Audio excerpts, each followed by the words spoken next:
Hi all, welcome to I+ training solutions. ഞാൻ ആര്യ. അപ്പോൾ ഇന്ന് നമ്മൾ ഡിസ്കസ് ചെയ്യാൻ പോകുന്നത് കേറ്റഡ് കാറ്റഗറി 1ന്റെ ഒരു ക്വസ്റ്റ്യൻ പേപ്പർ. ഒരു ഡിസ്കഷൻ ഒന്നും അല്ല, ശരിക്കും നമ്മൾ എന്താണ് ക്വസ്റ്റ്യൻ വിത്ത് ആൻസേഴ്സ്. അപ്പോൾ നിങ്ങൾക്ക് നിങ്ങളുടെ മാർക്കൊക്കെ ഒന്ന് കാൽക്കുലേറ്റ് ചെയ്ത് നോക്കാം എത്രയുണ്ട്, ആൻസേഴ്സ് ഏതൊക്കെ കറക്റ്റ് ആണ് എന്ന് നോക്കാൻ വേണ്ടി ജസ്റ്റ് ഒരു ക്വസ്റ്റ്യൻ പേപ്പർ അല്ലെങ്കിൽ അനാലിസിസ് എന്ന് പറയാൻ പറ്റില്ല, ജസ്റ്റ് ക്വസ്റ്റ്യനും ആൻസറും മാത്രമാണ് നമ്മളിവിടെ ഡിസ്കസ് ചെയ്യുന്നത്. അപ്പോൾ നമ്മൾ ഫസ്റ്റ് ഡിസ്കസ് ചെയ്യാൻ പോകുന്നത് പാർട്ട് 1 മാത്തമാറ്റിക്സ് ആണ്. ക്വസ്റ്റ്യൻ വായിക്കാം. ചുവടെ കൊടുത്തിരിക്കുന്നവയിൽ 3/8 എന്ന ഭിന്നസംഖ്യയെ സംബന്ധിച്ചിടത്തോളം ശരിയല്ലാത്ത പ്രസ്താവന ഏതാണ്? 8 മൂന്നിലൊന്നുകൾ ചേർന്നത്. അപ്പൊ ഇവിടെ നമുക്ക് ഇനി ഇതിന് ശേഷം, അതായത് ഒരു നല്ല രീതിയിൽ ഒരു ക്വസ്റ്റ്യൻ പേപ്പർ അനാലിസിസ് കണ്ടക്ട് ചെയ്യണം. ഓരോ ക്വസ്റ്റ്യനും എങ്ങനെയാണ് അത് ആൻസറിലേക്ക് എത്തിച്ചേർന്നത് എന്നുള്ള രീതിയിൽ ഒരു അനാലിസിസ് നമ്മുടെ ആപ്പിലും യൂട്യൂബിലും ഒക്കെ അവൈലബിൾ ആയിരിക്കും. ഇപ്പൊ ജസ്റ്റ് നമുക്ക് ആൻസർ മാത്രം പറഞ്ഞു പോകാം. Okay, next question. 16/x = x/9 ആയാൽ x ആകുന്നത് എത്ര? അപ്പൊ എക്സിന്റെ വില എന്താണെന്നാണ് ചോദിച്ചിരിക്കുന്നത്. 12 ആണ്. ഓപ്ഷൻ എ ആണ് ആൻസർ വരുന്നത്. Question number 33. ചുവടെ കൊടുത്തിരിക്കുന്നവയിൽ ഗണിത പഠനത്തിന് ഏറ്റവും അനുയോജ്യമായ സോഫ്റ്റ്വെയർ ഏതാണ്? അപ്പൊ എന്താണ്? പെഡഗോജി റിലേറ്റഡ് ആയിട്ടുള്ള ഒരു ക്വസ്റ്റ്യൻ ആണ്. ഏതാണ് വരുന്നത്? ജിയോജിബ്ര. മാത്സുമായിട്ട് റിലേറ്റഡ് ആയിട്ടുള്ള സോഫ്റ്റ്വെയർ ഏതാണ്? ജിയോജിബ്ര ആണ്. Question number 34. തുറന്ന ചോദ്യങ്ങളുടെ പ്രത്യേകത അല്ലാത്തത് ഏത്? ദത്തങ്ങൾ കണ്ടെത്താനും അപഗ്രഥിക്കാനും കുട്ടിക്ക് അവസരം ലഭിക്കുന്നു. ചോദ്യത്തിന് ഒരു ഉത്തരം മാത്രമേ ലഭിക്കുകയുള്ളൂ. സാധ്യമായ ഉത്തരങ്ങളുണ്ട്. പ്രശ്ന നിർദ്ധാരണത്തിന് വ്യത്യസ്ത വഴികളുണ്ട്. അപ്പൊ എന്താണ് ചോദിച്ചിരിക്കുന്നത്? ഓപ്പൺ എൻഡഡ് ക്വസ്റ്റ്യന്റെ എന്താണ് പ്രത്യേകത എന്താണ്, അല്ലെങ്കിൽ എന്നാണ് ചോദിച്ചിരിക്കുന്നത് അല്ലെ? അപ്പൊ എന്താണ് ഓപ്പൺ എൻഡഡ് ക്വസ്റ്റ്യൻ? ചോദ്യത്തിന് ഒരു ഉത്തരം മാത്രമേ ലഭിക്കുള്ളൂ. ഒറ്റ ഉത്തരം മാത്രം ലഭിക്കുന്ന ക്വസ്റ്റ്യൻസ് ആണ് നമ്മൾ ഓപ്പൺ എൻഡഡ് ക്വസ്റ്റ്യൻസ്. മറ്റതെന്താണ്? ക്ലോസ്ഡ് എൻഡഡ് ക്വസ്റ്റ്യൻസ് ആണ് അല്ലേ? അടുത്ത ക്വസ്റ്റ്യൻ നമ്പർ 35. ചിത്രത്തിൽ ABCD എന്ന സാമാന്തരികമാണ്. ആംഗിൾ A = 110 ആയാൽ ആംഗിൾ ബിയുടെ അളവ് എത്രയാണ്? എത്രയാണ് ആംഗിൾ ബി വരുന്നത്? 70 ഡിഗ്രി ആണ് വരുന്നത് അല്ലെ? അടുത്ത ക്വസ്റ്റ്യൻ. 1 + 12 + 123 + 1234 + 12,345 എത്രയാണ്? അപ്പൊ അത് നമുക്ക് നോക്കിയാൽ ആഡ് ചെയ്ത് നോക്കിയാൽ ആ ഓർഡറിൽ പ്ലേസ് വാല്യൂ അനുസരിച്ച് ഓർഡറിൽ എഴുതിയിട്ട് ആഡ് ചെയ്താൽ ആൻസർ കിട്ടും. എത്രയാണ് ആൻസർ വരുന്നത്? ഓപ്ഷൻ എ ആണ് 13,715. 13,715 ആണ് ആൻസർ ആയിട്ട് വരുന്നത്. അടുത്ത ക്വസ്റ്റ്യൻ. ജനുവരി മാസത്തെ ആദ്യത്തെ ഞായറാഴ്ച 2-ാം തീയതി ആണെങ്കിൽ ആ വർഷത്തെ ഫെബ്രുവരി മാസത്തെ ആദ്യത്തെ ഞായറാഴ്ച ഏത് ദിവസമായിരിക്കും? ഫെബ്രുവരി 6 ആയിരിക്കും. ഓക്കെ, അത് നമ്മൾ പഠിച്ചിട്ടുണ്ട്. എന്താണ് ആഴ്ചകളുടെ കാര്യങ്ങൾ, ഓരോ ദിവസം എങ്ങനെ വരും എന്നുള്ളത് ആ ഒരു ഇക്വേഷൻ വെച്ച് കാൽക്കുലേറ്റ് ചെയ്ത് കഴിഞ്ഞാൽ നമുക്ക് ആൻസറിലേക്ക് എത്തിച്ചേരാം. Okay, question number 38. ഒരു പ്രൊജക്റ്റുമായി ബന്ധപ്പെട്ട് രമ്യ 6 ദിവസവും രാഹുൽ 5 ദിവസവും ജോലി ചെയ്തു. രണ്ടുപേർക്കും കൂടി 13,200 രൂപ ലഭിച്ചു. അവർ ആനുപാതികമായി തുക വീതം വെച്ചാൽ രാഹുലിന് ലഭിക്കുന്ന വിഹിതം എന്ത്? അപ്പൊ നമുക്കറിയാം എന്താണ് കൂടുതൽ ജോലി ചെയ്ത ആരാണ്? രമ്യ 6 ദിവസവും രാഹുൽ 5 ദിവസമാണ് ജോലി ചെയ്തത്. അപ്പം സ്വാഭാവികമായിട്ടും കൂടുതൽ എമൗണ്ട് പോകേണ്ട ആർക്കാണ്? രമ്യക്കാണ്. അപ്പൊ രാഹുലിന്റെ എമൗണ്ട് എന്ന് പറയുന്നത് എത്രയാണ്? 7,200 ആണ്. ആ വർക്കും അതിന്റെ ഡിവിഷനും ഒക്കെ ഉള്ള ക്വസ്റ്റ്യൻസ് നമ്മൾ ചെയ്തിട്ടുണ്ട്. ഓക്കെ, അടുത്ത ക്വസ്റ്റ്യൻ. ചുവടെ കൊടുത്തിരിക്കുന്നവയിൽ തെറ്റായ ജോഡി ഏതാണ്? ബുക്കുകളുടെ പേരും അതിന്റെ ഓതേഴ്സുമാണ് കൊടുത്തിരിക്കുന്നത്. അതിൽ തെറ്റായ ജോഡി ഏതാണെന്നാണ് ചോദിച്ചിരിക്കുന്നത്. ഭാസ്കരാചാര്യ ലീലാവതി, യൂക്ലിഡ് എലമെന്റ്സ്, നീലകണ്ഠ സോമയാജി, തന്ത്ര സംഗ്രഹ, ആര്യഭടൻ, സിദ്ധാന്ത ശിരോമണി. അതിൽ തെറ്റായിട്ടുള്ള പെയർ എന്ന് പറയുന്നത് ഏതാണ്? ആര്യഭടൻ, സിദ്ധാന്ത ശിരോമണി. ഓക്കെ, അടുത്ത ക്വസ്റ്റ്യൻ. ഒരു കച്ചവടക്കാരൻ 1,200 രൂപയ്ക്ക് വാങ്ങിയ ഒരു ഷർട്ട് 1,440 രൂപയ്ക്ക് വിറ്റു. ലാഭശതമാനം എത്ര? അപ്പൊ 1,200 രൂപയ്ക്ക് വാങ്ങിയ ഷർട്ട് 1,440 രൂപയ്ക്ക് വിറ്റെങ്കിൽ ലാഭശതമാനം, പ്രോഫിറ്റ് പെർസെന്റേജ് ആണ് ചോദിച്ചിരിക്കുന്നത്. എത്രയാണ്? 20% ആണ്. ഓപ്ഷൻ എ ആണ് കറക്റ്റ് ആൻസർ. Question number 41. 4 അഭാജ്യ സംഖ്യകളുടെ ഗുണനഫലം 2,530 ആണ്. അവയിൽ ഒരു സംഖ്യ ആവുന്നത് ഏത്? അപ്പൊ 4 അഭാജ്യ സംഖ്യകളുടെ ഗുണനഫലമാണ് തന്നിരിക്കുന്നത്. അതിൽ ഒരു സംഖ്യ കണ്ടുപിടിക്കാനാണ് പറഞ്ഞിരിക്കുന്നത്. ഏതാണ് വരുന്നത്? ഓപ്ഷൻ ബി 5 ആണ് ഉത്തരമായിട്ട് വരുന്നത്. Question number 42. ചുവടെ കൊടുത്തിരിക്കുന്നവയിൽ ഗണിത പഠനവുമായി ബന്ധപ്പെട്ട് പ്രശ്ന നിർദ്ധാരണ തന്ത്രങ്ങളിൽ പെടാത്തത് ഏതാണ്? പിറകോട്ട് ചിന്തിക്കൽ, ഊഹിക്കലും പരിശോധനയും, പട്ടിക തയ്യാറാക്കൽ, മനഃപ്പാഠമാക്കൽ. ഏതാണ് വരുന്നത്? മനഃപ്പാഠമാക്കൽ. ഓപ്ഷൻ ഡി ആണ് കറക്റ്റ് ആൻസർ. Question number 43. ചിത്രത്തിൽ A + B = 27 ആണെങ്കിൽ A - B എത്രയാണെന്നാണ് ചോദിച്ചിരിക്കുന്നത്. ആൻസർ വരുന്നത് ഓപ്ഷൻ ഡി 3 ആണ്. Okay, question number 44. 43.4 - 23.6 + 29.6 - 17.4 എത്രയാണ്? അപ്പൊ എന്ത് ചെയ്യുക? ആദ്യം രണ്ടും കൂടി എന്ത് ചെയ്യുക? സബ്ട്രാക്ട് ചെയ്യുക. അതിനുശേഷം എന്താണ് ആ കിട്ടുന്ന ആൻസർ രണ്ടും കൂടി ആഡ് ചെയ്യുമ്പോൾ ആൻസർ എത്ര വരും? 32 എന്ന് കിട്ടും. ഓപ്ഷൻ ബി ആണ് correct answer. Okay, next question. എയുടെ ബി ശതമാനത്തിന്റെയും ബിയുടെ എ ശതമാനത്തിന്റെയും തുക എ ബിയുടെ എത്ര ശതമാനമാണെന്നാണ് ചോദിച്ചിരിക്കുന്നത്. അതിന്റെ ആൻസർ വരുന്നത് ഓപ്ഷൻ ഡി 2 ക്വസ്റ്റ്യൻ നമ്പർ 46. ചുവടെ കൊടുത്തിരിക്കുന്നവയിൽ ശരിയായ പ്രസ്താവന ഏതാണ്? 51 ഒരു അഭാജ്യ സംഖ്യയാണ്. 6413 എന്ന സംഖ്യ 3ന്റെ ഗുണിതമാണ്. 12, 15, 18 എന്നീ സംഖ്യകളുടെ ഏറ്റവും വലിയ പൊതുഘടകം 360 ആണ്. 7824 എന്ന സംഖ്യ 4ന്റെ ഗുണിതമാണ്. അപ്പൊ എന്താണ് ശരിയായിട്ടുള്ള പ്രസ്താവനയാണ് ചോദിച്ചിരിക്കുന്നത്. ഏതാണ് കറക്റ്റ് ആൻസർ വരുന്നത്? ഓപ്ഷൻ ഡി ആണ്. 47. വാൻ ഹേൽസിന്റെ പഠന സിദ്ധാന്തത്തിന്റെ വിവിധ ഘട്ടങ്ങളുടെ ശരിയായ ക്രമം ചുവടെ കൊടുത്തിരിക്കുന്നവയിൽ ഏതാണ്? ദൃശ്യവൽക്കരണം, അമൂർത്തീകരണം, അപഗ്രഥനം. അപ്പൊ അത് മാറ്റിയും തിരിച്ചുമാണ് കൊടുത്തിരിക്കുന്നത്. അതിന്റെ കറക്റ്റ് ഓർഡർ എന്ന് പറയുന്നത് ഏതാണ്? ദൃശ്യവൽക്കരണം, അപഗ്രഥനം, അമൂർത്തീകരണം. ഓക്കെ, അടുത്ത ക്വസ്റ്റ്യൻ. ഒരു പരീക്ഷ തുടങ്ങാനായി ഒരു ബെല്ലടിക്കുകയും തുടർന്ന് ഓരോ അരമണിക്കൂർ കഴിയുമ്പോഴും ഓരോ ബെല്ലടിക്കുകയും ചെയ്യുന്നു. ആകെ 6 ബെല്ലടിച്ചെങ്കിൽ പരീക്ഷാ സമയം എത്രയാണ്? എന്താണ് നിങ്ങളുടെ എക്സാമിന്റെ കറക്റ്റ് ടൈം തന്നെയാണ് അല്ലെ? നമുക്ക് എന്താണ് ഫസ്റ്റ് സ്റ്റാർട്ട് ചെയ്യുന്നത് 10 മണിക്കാണ് സ്റ്റാർട്ട് ചെയ്യുന്നതെങ്കിൽ ഓരോ അരമണിക്കൂർ കൂടുമ്പോൾ എന്ത് ചെയ്യും? ഓരോ ബെല്ലടിക്കും അല്ലെ? അപ്പൊ എത്ര ബെല്ല് വരും? 6 ബെല്ല് വരും. അപ്പൊ എത്രയാണ്? 2.5 മണിക്കൂറാണ് എക്സാം വരുന്നത്. Okay, next question number 49. 1600ന്റെ 6ൽ 4/1 എത്രയാണെന്നാണ് ചോദിച്ചിരിക്കുന്നത്. ഉത്തരം വരുന്ന ഓപ്ഷൻ സി 100 ആണ്. Okay, next question. ചിത്രത്തിൽ കാണുന്ന സമചതുരത്തിന്റെയും മട്ടത്രികോണിന്റെയും പരപ്പളവുകൾ തുല്യമാണെങ്കിൽ എക്സ് എത്രയാണ്? അപ്പൊ 2 ചിത്രങ്ങൾ കൊടുത്തിട്ടുണ്ട്. അതിലെന്താണ് രണ്ടിന്റെയും എന്താണ് പരപ്പളവുകൾ എന്താണ് ഏരിയ സെയിം ആണെന്നുണ്ടെങ്കിൽ എക്സിന്റെ അളവ് എത്രയാണെന്നാണ് ചോദിച്ചിരിക്കുന്നത്. എക്സ് എത്രയായിട്ട് വരും? ഓപ്ഷൻ എ 2 ആണ് ഉത്തരം വരുന്നത്. Question number 51. ചുവടെ കൊടുത്തിരിക്കുന്നവയിൽ അഭാജ്യ സംഖ്യ അല്ലാത്തത് ഏത്? അഭാജ്യ സംഖ്യ അല്ലാത്തത് ഏതാണ്? 27 ആണ് അല്ലെ? Okay, next question. ഗണിത ക്ലബ്ബ് പ്രവർത്തനങ്ങൾ പ്രധാനമായും ഉദ്ദേശിക്കുന്നത് എന്ത്? കുട്ടികളെ പ്രൊജക്ടുകൾ ചെയ്യാൻ സഹായിക്കുക, ഗണിതത്തിലെ പ്രയാസമുള്ള പ്രശ്നങ്ങൾ ചെയ്യുക, ഗണിത പഠനത്തിൽ താല്പര്യം വളർത്തുക, പഠന വേഗത കുറഞ്ഞ കുട്ടികളെ അസൈൻമെന്റ് പൂർത്തിയാക്കാൻ സഹായിക്കുക. എന്താണ് ഉത്തരം വരുന്നത്? ഗണിത പഠനത്തിലെ താല്പര്യം വളർത്തുക അല്ലെ? ഗണിത ക്ലബിന്റെ പ്രധാനപ്പെട്ട ഉദ്ദേശം എന്ന് പറയുന്നത് ഗണിത പഠനത്തിൽ താല്പര്യം വളർത്തുക എന്ന ലക്ഷ്യമാണ്. അടുത്തത് 37 സ്ക്വയർ പ്ലസ് 29 സ്ക്വയറിനേക്കാൾ എത്ര കൂടുതലാണ് 37 പ്ലസ് 29 ഹോൾ സ്ക്വയർ? അപ്പൊ എന്താണ്? a plus B whole square ചെയ്ത് നോക്കിയാൽ ആൻസർ കിട്ടും. എത്രയാണ്? 2 ഇൻറ്റു 37 ഇൻറ്റു 29. നമുക്കറിയാം a plus B whole square എന്ന് പറഞ്ഞാൽ a square plus 2ab plus B square ആണ്. അതിൽ 2ab എന്നുള്ളതാണ് ഇവിടെ ആൻസർ ആയിട്ട് വന്നിരിക്കുന്നത്. Question number 54. 1, 3, 6, 10, 15 എന്ന സംഖ്യാശ്രേണിയുടെ 10ാമത്തെ പദം ഏതാണ്? ഓപ്ഷൻ സി 55 ആണ് ഉത്തരം വരുന്നത്. അടുത്ത ക്വസ്റ്റ്യൻ നമ്പർ 55. ഒരു സ്കൂളിലെ ആകെയുള്ള 3 ക്ലാസ്സുകളിലായി യഥാക്രമം 50, 60, 70 വിദ്യാർത്ഥികളാണ് ഉള്ളത്. ഒരു പരീക്ഷയിൽ യഥാക്രമം 80%, 70%, 60% എന്നിങ്ങനെ ഓരോ ക്ലാസ്സിൽ നിന്നും കുട്ടികൾ വിജയിച്ചു. അങ്ങനെയെങ്കിൽ സ്കൂൾ മൊത്തത്തിൽ പരിഗണിച്ചാൽ പരീക്ഷയിലെ കുട്ടികളുടെ വിജയ ശതമാനം എത്രയാണ് വരുന്നത്? ഓപ്ഷൻ എ ആണ് 68, 9.8%. Question number 56.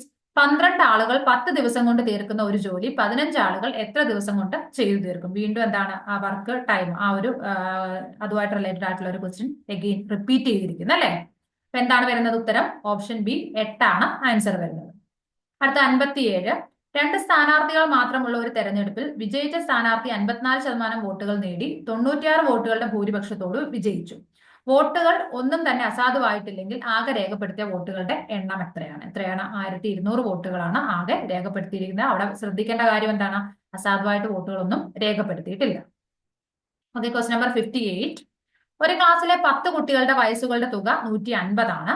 4 വർഷങ്ങൾക്ക് മുൻപ് ഇവരുടെ വയസ്സുകളുടെ ശരാശരി എത്രയായിരുന്നു? 4 വർഷങ്ങൾക്ക് മുൻപ് ആകുമ്പോൾ 11 ആയിരിക്കും വയസ്സ് വരുന്നത്. ഓപ്ഷൻ സി ആണ് കറക്റ്റ് ആൻസർ. ഇനി ക്വസ്റ്റ്യൻ നമ്പർ 59. തുടർച്ചയായ 8 എണ്ണൽ സംഖ്യകളുടെ തുക 140 ആണ് എങ്കിൽ ആദ്യത്തെ സംഖ്യ ഏതാണ്? 14 ആണ്. ഓപ്ഷൻ സി 14 ആണ് ഉത്തരം വരുന്നത്. അങ്ങനെ നമ്മൾ മാത്സിന്റെ ലാസ്റ്റ് ക്വസ്റ്റ്യനിലേക്ക് എത്തിയിരിക്കുകയാണ്. ചുവടെ കൊടുത്തിരിക്കുന്നവയിൽ ഒരു നല്ല ഗണിത പാഠപുസ്തകത്തിന്റെ സവിശേഷത അല്ലാത്തത് ഏതാണ്? ഉള്ളടക്കം കൂടുതലുള്ള. ഓക്കെ, പരിശീലനത്തിന് അവസരമുള്ളത്, വ്യത്യസ്ത നിലവാരക്കാരായ കുട്ടികളെ പരിഗണിക്കുന്നത്, സ്വയം പഠനം പ്രോത്സാഹിപ്പിക്കുന്നത്. ഇതൊന്നും അല്ല. ഏതാണ് ഉത്തരം വരുന്നത്? ഉള്ളടക്കം കൂടുതലുള്ളത്. അപ്പൊ 60ാമത്തെ ക്വസ്റ്റ്യൻ ഓപ്ഷൻ എ ആണ് ആൻസർ. നമ്മളിപ്പോ ഡിസ്കസ് ചെയ്തുകൊണ്ടിരിക്കുന്നത് ക്വസ്റ്റ്യൻ പേപ്പർ കോഡ് സി ആണ് കേട്ടോ. അതുകൂടി ഒന്ന് നോട്ട് ചെയ്തോളാം. ഓക്കെ, ഇനി അടുത്ത് നമ്മൾ സയൻസിൽ EVS പോവുകയാണ്. First question. ഒരു ഭക്ഷ്യ ശൃംഖലയിലെ സസ്യാഹാരികൾ താഴെ പറയുന്നവയിൽ ഏതിൽ ഉൾപ്പെടുന്നു? വിഘാടകർ, തൃതീയ ഉപഭോക്താക്കൾ, പ്രാഥമിക ഉപഭോക്താക്കൾ, ദ്വിതീയ ഉപഭോക്താക്കൾ. നമുക്കറിയാം സസ്യാഹാരികൾ അല്ലെങ്കിൽ സസ്യാഹാരികൾ ഏതിലാണ് വരുന്നത്? പ്രാഥമിക ഉപഭോക്താക്കളിലാണ് വരുന്നത്. ഇനി ക്വസ്റ്റ്യൻ നമ്പർ 62. പ്രോട്ടിസ്റ്റ വിഭാഗത്തിൽപ്പെട്ട ഏകകോശ ജീവികൾ മൂലം ഉണ്ടാകുന്ന രോഗങ്ങളുടെ കൂട്ടം. കുറെ രോഗങ്ങൾ കൊടുത്തിട്ടുണ്ട്. അതിൽ എന്താണ് ഏകകോശ ജീവികളായ പ്രോട്ടിസ്റ്റ പരത്തുന്ന രോഗങ്ങൾ ഏതൊക്കെയാണ് വരുന്നത്? Malaria, amoebic dysentery, sleeping sickness. ഈ 3 രോഗങ്ങളാണ് പ്രോട്ടിസ്റ്റ പരത്തുന്ന രോഗങ്ങൾ. Question number 63. താഴെ പറയുന്നവയിൽ ഹരിതോർജം അല്ലാത്തത്? കാറ്റിൽ നിന്നുള്ള ഊർജം, സൗരോർജം, പ്രകൃതിവാതകത്തിൽ നിന്നുള്ള ഊർജം, ഭൂതാപോർജം. ഏതാണ് വരുന്നത്? അപ്പൊ ഒരു കൺഫ്യൂഷൻ വരാൻ, സി ആണോ ഡി ആണോ എന്നൊരു കൺഫ്യൂഷൻ വരാം. ഒരു കൺഫ്യൂഷനും വേണ്ട, ഓപ്ഷൻ സി ആണ് കറക്റ്റ് ആൻസർ. പ്രകൃതിവാതകത്തിൽ നിന്നുള്ള ഊർജമാണ് ഹരിതോർജം അല്ലാത്തത്. Okay, next question. താഴെ പറയുന്നവയിൽ ഏറ്റവും വലിയ ശുദ്ധജല സ്രോതസ് എന്ന് പറയുന്നത് ഹിമാനികളും ഹിമപാളികളുമാണ്. ഓക്കെ, 64 ഓപ്ഷൻ ബി ആണ് കറക്റ്റ് ആൻസർ. ഇനി 65 ശരിയായ ജോഡി ഏത്? Kerala institute of local administration ആസ്ഥാനം Thiruvananthapuram, rubber research institute Thrissur, Indian institute of spices research Kozhikode, cardamom research station Wayanad. ഏതാണ് കറക്റ്റ് ആൻസർ വരുന്നത്? ഓപ്ഷൻ സി ആണ്. Indian institute of spices research എവിടെയാണ്? കോഴിക്കോടാണ്. അടുത്ത ക്വസ്റ്റ്യൻ നമ്പർ 66. ഒരു വർഷത്തെ എത്ര സമരാത്ര ദിനങ്ങൾ ഉണ്ടാകും? നമുക്കറിയാം എത്രയാണ്? 2 ആണ്. അതൊന്നും വലിയ കൺഫ്യൂസിംഗ് ആയിട്ടുള്ള ഡയറക്റ്റ് ക്വസ്റ്റ്യൻസ് ആണ്. നമുക്ക് വേഗം ആൻസറിലേക്ക് എത്തിച്ചേരാൻ പറ്റുന്ന ക്വസ്റ്റ്യൻസ് ആണ്. ഓപ്ഷൻ ബി 2 ആണ് ആൻസർ ആയിട്ട് വരുന്നത്. അടുത്ത ക്വസ്റ്റ്യൻ. റോക്കറ്റ് വിക്ഷേപണത്തിൽ നേരിട്ട് ഉപയോഗപ്പെടുത്തുന്ന ശാസ്ത്ര നിയമം ഏതാണ്? ഓംസ് നിയമം, ന്യൂട്ടന്റെ 1-ാം ചലന നിയമം, ന്യൂട്ടന്റെ 2-ാം ചലന നിയമം, ന്യൂട്ടന്റെ 3-ാം ചലന നിയമം. അത് നമ്മൾ എപ്പോഴും നമ്മുടെ ജീവിതത്തിൽ അല്ലെങ്കിൽ വല്ലപ്പോഴും എങ്കിലും നമ്മൾ പറയുന്നതാണ്. Every action has equal and opposite reaction. ന്യൂട്ടന്റെ 3-ാം ചലന നിയമം. അത് തന്നെയാണ് റോക്കറ്റ് വിക്ഷേപണത്തിലും നമ്മൾ യൂസ് ചെയ്യുന്ന ശാസ്ത്ര നിയമം എന്ന് പറയുന്നത്. Okay, question number 68. താഴെ പറയുന്നവയിൽ ഹരിതഗൃഹവാതകം അല്ലാത്തത് ഏത്? ഏതാണ് ഹരിതഗൃഹവാതകം അല്ലാത്തത്? കാർബൺ മോണോക്സൈഡ് ആണ്. കാർബൺ ഡയോക്സൈഡ് ഉണ്ട്, നൈട്രസ് ഓക്സൈഡ് ഉണ്ട്, പിന്നെന്താണ് മീഥേനും ഒക്കെ കൊടുത്തിട്ടുണ്ട്. അപ്പൊ അതിൽ ഉൾപ്പെടാത്തത് ഏതാണ്? കാർബൺ മോണോക്സൈഡ് ആണ്. ഓക്കെ, അടുത്ത ക്വസ്റ്റ്യൻ. പ്രക്രിയാബന്ധിത പഠന രീതിയിൽ ആദ്യം നടത്തുന്ന പ്രവർത്തനം ഏതാണ് വരുന്നത്? പ്രശ്നം അനുഭവപ്പെടുക, പ്രശ്നത്തെ മുൻകാല അനുഭവങ്ങളുമായി ബന്ധിപ്പിക്കുക, പ്രശ്നവുമായി ബന്ധപ്പെട്ട ഊഹം അല്ലെങ്കിൽ പരികൽപ്പന രൂപീകരിക്കുക, പ്രശ്ന വിശകലനം നടത്തുക. ഏതാണ് വരുന്നത്? ഓപ്ഷൻ എ പ്രശ്നം അനുഭവപ്പെടുക. ഓക്കെ, അടുത്തത്. താഴെ പറയുന്ന പ്രസ്താവനകളുമായി ബന്ധപ്പെട്ട നേത്ര വൈകല്യം ഏതാണെന്നാണ്. എന്താണ് പ്രസ്താവനകൾ? അടുത്തുള്ള വസ്തുക്കളിൽ നിന്നുള്ള പ്രകാശം റെറ്റിനയിലേക്ക് പിന്നിലായി ഫോക്കസ് ചെയ്യപ്പെടുന്നു. കോൺവെക്സ് ലെൻസ് ഉപയോഗിച്ച് പരിഹരിക്കാം. അപ്പൊ ഒന്നാമത്തെ ഓപ്ഷൻ മനസ്സിലായില്ല എങ്കിൽ പോലും രണ്ടാമത്തത് വെച്ച് നമുക്ക് ആൻസറിലേക്ക് എത്തിച്ചേരാം. എന്താണ്? കോൺവെക്സ് ലെൻസ് വെച്ചിട്ടാണ് പരിഹരിക്കപ്പെടുന്നത്. അപ്പൊ ഏതാണ്? ദീർഘദൃഷ്ടി, ലോങ് സൈറ്റ് ആണ് വരുന്നത് അല്ലെ? Okay, question number 71. ദുരന്തങ്ങളെ അതിജീവിക്കാൻ നിർമ്മിക്കുന്ന ഷെൽട്ടറിന്റെ സവിശേഷതയിൽ പെടാത്ത. അപ്പൊ ദുരന്തങ്ങളെ അതിജീവിക്കാൻ എന്ന് പറയുമ്പോൾ ദുരന്തങ്ങൾക്ക് ശേഷമായിരിക്കും അത് നമ്മൾ എന്താണ് ആ ഷെൽട്ടറുകൾ നിർമ്മിക്കുന്നത്. അപ്പൊ അതിന്റെ സവിശേഷതയിൽ പെടാത്തത് ഏതാണ്? എളുപ്പം നിർമ്മിക്കാൻ സാധിക്കുന്നു, മതിയായ വായുസഞ്ചാരം ഉള്ളത്, ചിലവ് കൂടുതൽ, ഘടനാപരമായ സമഗ്രത ഉള്ളത്. ഏത് വരും? ചിലവ് കൂടുതൽ. നമ്മൾ മാക്സിമം ചിലവ് ചുരുക്കിയിട്ടായിരിക്കാം ആ സമയത്ത് ഓരോ കാര്യങ്ങളും ചെയ്യുന്നത്. Okay, question number 72. 2024 ഐക്യരാഷ്ട്രസഭ കാലാവസ്ഥാ വ്യതിയാന സമ്മേളനം COP29 നടന്ന സ്ഥലം എവിടെയാണ്? Rio de Janeiro Brazil, Paris France, Tokyo Japan, Baku Azerbaijan. എവിടെയാണ് നടന്നത്? 2024 ഐക്യരാഷ്ട്രസഭ കാലാവസ്ഥാ വ്യതിയാന സമ്മേളനം നടന്നത് അസർബൈജാനിലെ ബാക്കുവിലാണ്. Question number 73. സൂര്യനിൽ നിന്നുള്ള ദൂരത്തിന്റെ അടിസ്ഥാനത്തിൽ ഗ്രഹങ്ങളുടെ ശരിയായ ക്രമീകരണം. എല്ലാവർക്കും കറക്റ്റ് ആയിട്ട് ആൻസർ കിട്ടിയ ഒരു ക്വസ്റ്റ്യൻ ആണിത്. ഏതാണ് വരുന്നത്? ഓപ്ഷൻ ബി ആണ്. സൂര്യൻ, ബുധൻ, ശുക്രൻ, ഭൂമി, ചൊവ്വ, വ്യാഴം, ശനി, യുറാനസ്, നെപ്റ്റ്യൂൺ. ആ ഒരു ഓർഡർ നമ്മൾ ചെറിയ ക്ലാസ് പോലെ പ്ലാനറ്റ്സ് ആ ഒരു ഓർഡറിലാണ് പഠിച്ചിരിക്കുന്നത്. അത് അതേപോലെ അങ്ങ് എഴുതിയാൽ മതി. Okay, question number 74. താഴെ തന്നിരിക്കുന്നവയിൽ ക്വിസ് ഒരു പഠനതന്ത്രമായി പരിസര പഠന ക്ലാസ്സിൽ ഉപയോഗിക്കപ്പെടുന്നതിന് അനുയോജ്യമായ രീതി. ക്വിസ് ഒരു പഠനതന്ത്രമായിട്ട് ഉപയോഗിക്കാൻ അനുയോജ്യമായ പഠന രീതി ഏതാണെന്നാണ് ചോദിച്ചിരിക്കുന്നത്. ടീച്ചർ പഠന വിഷയം നൽകി ചോദ്യങ്ങൾ നിർമ്മിച്ച് ക്വിസ് നടത്തുന്നു. ടീച്ചർ പഠന വിഷയം നൽകി ചോദ്യങ്ങൾ നിർമ്മിച്ച് നൽകി കുട്ടികളുടെ ഗ്രൂപ്പ് ക്വിസ് നടത്തുന്നു. ടീച്ചർ നൽകുന്ന പഠന വിഷയവുമായി ബന്ധപ്പെട്ട എല്ലാ കുട്ടികളും ചോദ്യങ്ങൾ നിർമ്മിച്ച് ക്ലാസ്സിൽ പ്രദർശിപ്പിക്കുന്നു. കുട്ടികളുടെ ഗ്രൂപ്പ് ചോദ്യങ്ങൾ തിരഞ്ഞെടുത്ത് ക്വിസ് നടത്തുന്നു. ടീച്ചർ പഠന വിഷയവുമായി ബന്ധപ്പെട്ട് ചോദ്യങ്ങൾ നിർമ്മിച്ച് ക്ലാസ്സിൽ പ്രദർശിപ്പിക്കുന്നു. കുട്ടികളുടെ ഗ്രൂപ്പ് ചോദ്യങ്ങൾ തിരഞ്ഞെടുത്ത് ക്വിസ് നടത്തുന്നു. അപ്പൊ ഏതാണ് വരുന്നത്? ഓപ്ഷൻ സി ആണ് കറക്റ്റ് ആൻസർ. Question number 75. ഒരു പരിസര പഠന യൂണിറ്റ് പൂർത്തിയായതിനു ശേഷം ടീച്ചർ പ്രസ്തുത യൂണിറ്റിന്റെ ആശയ പടം തയ്യാറാക്കാൻ നൽകുന്ന പ്രവർത്തനം ഏത് തരത്തിലുള്ള വിലയിരുത്തലാണ്? പഠനത്തിനായുള്ള വിലയിരുത്തൽ, പഠനത്തെ വിലയിരുത്തൽ, വിലയിരുത്തൽ തന്നെ പഠനം, പോർട്ട്ഫോളിയോ വിലയിരുത്തൽ. ഏതാണ് വരുന്നത്? അസസ്മെന്റ് ഓഫ് ലേണിംഗ് ആണ്. പഠനത്തെ വിലയിരുത്തൽ, എത്രത്തോളം പഠിച്ചു ആ പഠനത്തെ വിലയിരുത്തുന്നതാണ് ശരിക്കും ഇവിടെ നടക്കുന്നത്. ഓപ്ഷൻ ബി ആണ് കറക്റ്റ് ആൻസർ. 76. താഴെ പറയുന്നവയിൽ നട്ടലുള്ള ജീവി ഏതാണ്? കടൽ കുതിര, നക്ഷത്ര മത്സ്യം, കടൽ വെള്ളരിക്ക, കടൽ ചേന. ആർക്കാണ് നട്ടലുള്ളത്? കടൽ കുതിരയ്ക്കാണ്. Question number 77. ജലസംഭരണ ശേഷി കൂടുതലുള്ള മണ്ണ് ഏതാണ്? എക്കൽ മണ്ണ്, മണൽ മണ്ണ്, ചെങ്കൽ മണ്ണ്, കളിമണ്ണ്. നമുക്കറിയാം കളിമണ്ണിനാണ് കൂടുതൽ എന്താണ് ജലസംഭരണ ശേഷി ഉള്ളത്. ഓപ്ഷൻ ഡി ആണ് കറക്റ്റ് ആൻസർ. ഇനി 78ാമത്തെ ക്വസ്റ്റ്യൻ. 4ാം ക്ലാസ്സിൽ കൃഷിയുമായി ബന്ധപ്പെട്ട ക്ലാസ് വിനിമയം ചെയ്യുന്ന ടീച്ചർ 1 മുതൽ 3 വരെ ക്ലാസ്സുകളിൽ കുട്ടിയെ കൃഷിയുമായി ബന്ധപ്പെട്ട് നേടിയ ധാരണകൾ ഏതെന്ന് മനസ്സിലാക്കേണ്ടതുണ്ട്. പാഠ്യപദ്ധതിയുടെ ഏത് സവിശേഷതയാണ് ഇവിടെ പ്രതിഫലിക്കുന്നത്? ഉദ്ഗ്രഥിത സമീപനം, ചാക്രികാരോഹണ സമീപനം, പ്രക്രിയാബന്ധിത സമീപനം, പരിസരബന്ധിത സമീപനം. ഏതാണ് വരുന്നത്? ചാക്രികാരോഹണ സമീപനം അല്ലെങ്കിൽ സ്പൈറൽ അപ്രോച്ച് ആണ് ഇവിടെ കണ്ടക്ട് ചെയ്യുന്നത്. Question number 79. വ്യത്യസ്ത ചെടികൾ വളർന്ന് കായ്കൾ ഉണ്ടാക്കുന്നതിന് എടുക്കുന്ന കാലയളവ് ഒരുപോലെയോ എന്ന പ്രശ്നം പരിഹരിക്കുന്നതിന് അനുയോജ്യമായ പഠനതന്ത്രം. സംവാദം, ഫീൽഡ് ട്രിപ്പ്, ഗ്രൂപ്പ് ചർച്ച, പ്രൊജക്ട്. എന്തായിരിക്കും? പ്രൊജക്ട് ആയിരിക്കും. വ്യത്യസ്ത സമയത്താണ് കായ്കൾ വരുന്നത് അല്ലെ? അപ്പൊ അതിന് ഏറ്റവും അനുയോജ്യമായ പഠനതന്ത്രം എന്ന് പറയുന്നത് പ്രൊജക്ട് ആണ്. ഓക്കെ. കേരളത്തിന്റെ അതിരുകൾ തിരിച്ചറിയുന്നതിന് അനുയോജ്യമായ പഠന പ്രവർത്തനം. കേരളത്തിന്റെ ഭൂപടം ഭിത്തിയിൽ തൂക്കിയിട്ട് അതിരുകൾ ചൂണ്ടിക്കാണിക്കുന്നു. കേരളത്തിന്റെ ഭൂപടം നിലത്ത് യഥാർത്ഥ ദിശയിൽ നിവർത്തി വെച്ച് അതിരുകൾ തിരിച്ചറിയുന്നു. ജിക്സോ രീതി ഉപയോഗപ്പെടുത്തി അതിരുകൾ തിരിച്ചറിയുന്നു. ഗ്ലോബ് ഉപയോഗിച്ച് അതിരുകൾ മനസ്സിലാക്കുന്നു. ഏതാണ്? ഓപ്ഷൻ ബി ആണ്. കേരളത്തിന്റെ ഭൂപടം നിലത്ത് യഥാർത്ഥ ദിശയിൽ നിവർത്തി വെച്ച് അതിരുകൾ തിരിച്ചറിയുന്നു. ഓക്കെ. അടുത്ത ക്വസ്റ്റ്യൻ. എന്താണ് ക്യൂണിക്കൾച്ചർ? എന്താണ് ക്യൂണിക്കൾച്ചർ എന്ന് പറഞ്ഞു കഴിഞ്ഞാൽ തേനീച്ച വളർത്തൽ, മീൻ വളർത്തൽ, മുയൽ വളർത്തൽ, പട്ടുനൂൽ പുഴു വളർത്തൽ. എന്താണ്? മുയൽ വളർത്തലാണ് ക്യൂണിക്കൾച്ചർ അല്ലെ? പട്ടുനൂൽ പുഴു എന്താണ്? സെറികൾച്ചർ ആണ്. ഓക്കെ. അടുത്തത് പരിസര പഠനത്തെക്കുറിച്ച് പരിസരത്തിന് വേണ്ടിയുള്ള പഠനമാണ് പരിസര പഠനം. ഇതിൽ പരിസരത്തെക്കുറിച്ച് എന്നത് സൂചിപ്പിക്കുന്നത് ഏത് മേഖലയുടെ വികാസമാണ്? മനോഭാവ മേഖല, വിജ്ഞാന മേഖല, സർഗാത്മക മേഖല, പ്രക്രിയാശേഷി മേഖല. ഏതാണ്? മനോഭാവ മേഖല. ഓപ്ഷൻ എ ആണ് കറക്റ്റ് ആൻസർ. അടുത്ത ക്വസ്റ്റ്യൻ. അന്വേഷണാത്മക പഠന പ്രക്രിയയിൽ താഴെ പറയുന്ന പ്രവർത്തനങ്ങൾ ടീച്ചർ നടത്തുന്ന ഘട്ടം. കുട്ടികളുടെ സ്വന്തം ഭാഷയിൽ ആശയങ്ങൾ പ്രകടിപ്പിക്കുന്നതിന് പ്രോത്സാഹനം നൽകുക, ധാരണകൾക്ക് വിശദീകരണങ്ങൾ തേടുക, ആശയങ്ങളുടെ ക്രോഡീകരണത്തിന് വേണ്ട പിന്തുണ നൽകുക. ഏതാണ് വരുന്നത്? എക്സ്പ്ലെയിൻ ആണ് വരുന്നത് അല്ലെ? Explain, explore, engage, evaluate. ഏതാണ് വരുന്നത്? എക്സ്പ്ലെയിൻ ആണ് വരുന്നത്. ഓക്കെ. Next question. താഴെ പറയുന്ന പ്രത്യേകതകളുള്ള കേരളത്തിലെ ജില്ല. പടിഞ്ഞാറ് അറബിക്കടൽ, കിഴക്ക് കർണാടകം, കേരളത്തിലെ മറ്റു 3 ജില്ലകളുമായി അതിർത്തി പങ്കിടുന്നു. ഏതൊക്കെ ജില്ലകളാണ് തന്നിരിക്കുന്നത്? കാസർഗോഡ്, കണ്ണൂർ, കോഴിക്കോട്, വയനാട്. ഏതാണ്? കണ്ണൂരാണ് ഉത്തരം വരുന്നത്. ഓപ്ഷൻ 84 ഓപ്ഷൻ ബി ആണ് കറക്റ്റ് ആൻസർ. അടുത്ത ക്വസ്റ്റ്യൻ 85. താഴെ പറയുന്ന സൂചകങ്ങൾ ഉപശേഷികളായി വരുന്ന പ്രക്രിയാശേഷി. വസ്തുക്കൾ, സസ്യങ്ങൾ, ജന്തുക്കൾ എന്നിവയെ തിരിച്ചറിയുന്നു, സാമ്യ വ്യത്യാസങ്ങൾ കണ്ടെത്തുന്നു, സവിശേഷതകൾ കൃത്യമായി വിശദീകരിക്കുന്നു, ഒന്നിലധികം ഇന്ദ്രിയങ്ങൾ വിവരശേഖരണത്തിനായി ഉപയോഗിക്കുന്നു. ഏതാണ് വരുന്നത്?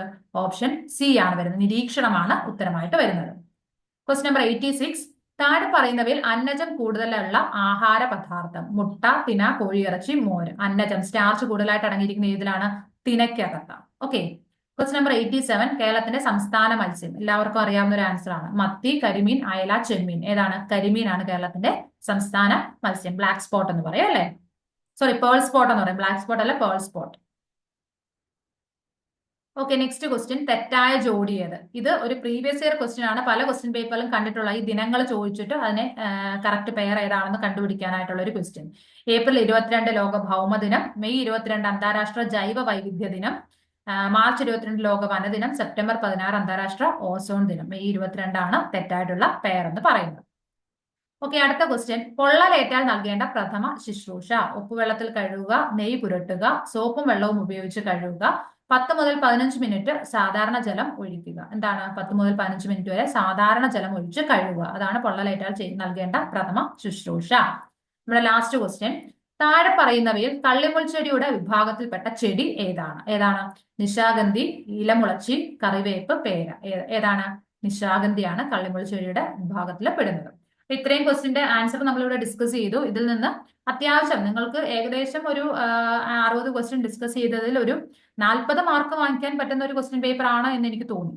നമ്മുടെ സൈക്കോളജിയുടെ കേസ് പറഞ്ഞാൽ ഒരു 20 മാർക്ക്, ഇതിൽ ഒരു 40 60 മാർക്ക്. ഇനി നമ്മുടെ ലാംഗ്വേജിലൂടെ ആകുമ്പോൾ സുഖമായിട്ട് നമുക്ക് ഈ ഒരു എക്സാം പാസ്സാകാനായിട്ട് സാധിക്കും. അപ്പോൾ ഓക്കെ, ഓൾ ദി ബെസ്റ്റ്. നമുക്ക് മറ്റൊരു വീഡിയോയിൽ വീണ്ടും കാണാം. താങ്ക്